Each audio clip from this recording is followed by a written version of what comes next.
কারখানা রাসায়নিকে ফসলি জমি, উর্বর জমি নষ্ট হয়ে যাচ্ছে, এই অভিযোগ।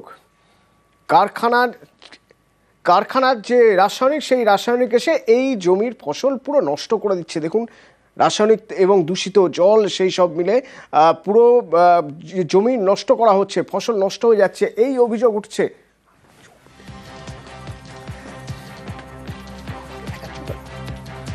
জিয়াউল রয়েছে আমার সঙ্গে ফোনে। জিয়াউল, কি অভিযোগ উঠছে? দেখো, অভিযোগ মধ্যমগ্রাম বিধানসভার নীলগঞ্জ ইছাপুর গ্রাম পঞ্চায়েত সদরপুর এলাকায় প্রায় 300 বিঘা জমি, সেখানে 3 ফসলি জমি বেসরকারি দুগ্ধ উৎপাদনকারী সংস্থার বিরুদ্ধে অভিযোগ। মূলত সেখান থেকে যে জল বেরোচ্ছে, নোংরা জল এবং রাসায়নিকযুক্ত জল, সেই জল একেবারে ড্রেন ছাপিয়ে চলে যাচ্ছে কৃষি ক্ষেতে এবং তার ফলেই বিভিন্ন ফসল, যেমন 3 ফসলি জমি চাষ হয়, সেগুলো নষ্ট হচ্ছে এবং প্রায় হাঁটু সমান জল। এখন তীব্র গরম, জলের কষ্টে বিভিন্ন জায়গায় হাহাকার, জলের কষ্টে কৃষিকাজ বন্ধ হয়ে যাচ্ছে।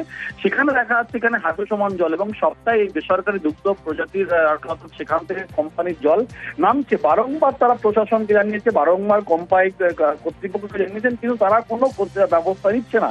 পঞ্চায়েতের দ্বারস্থ হচ্ছেন, কিন্তু পঞ্চায়েতের যেটা অভিযোগ, পঞ্চায়েত নাকি তাদের সাথে কথা বলছেন, কিন্তু যে এই প্রায় 300 বিঘা জমির প্রায় 100-2 কৃষকের হাজার হাজার বিঘা জমি, সেখানে কৃষিকাজ নষ্ট হচ্ছে, কৃষি ফসল নষ্ট হচ্ছে, তার কোনো ক্ষতিপূরণ দেবেন না। উল্টে বলা হচ্ছে যা করার তাই করে, এমনটাও কিন্তু অভিযোগ করা হয়েছে। ইতিমধ্যেই পঞ্চায়েতের পক্ষ থেকে বলা হয়েছে যে কর্তৃপক্ষের সঙ্গে বসাবসি হবে, কিন্তু কবে বসে সমাধান করা হবে এবং কবে থেকেই জল বন্ধ হবে সেই সদুত্তর এখনো পর্যন্ত পাওয়া যায়নি। ইতিমধ্যেই কিন্তু কৃষকরা তারা ক্ষতিপূরণের দাবি জানিয়েছেন এবং যেভাবে হাঁটু সমান জল, ফলে একের পর এক কৃষি ক্ষেত্রে ফসল নষ্ট হচ্ছে, ফলে তারা ইতিমধ্যেই বিক্ষোভ আন্দোলন করবেন, এমনটাও কিন্তু কৃষকদের মধ্যে থেকে জানানো হয়েছে। ধন্যবাদ।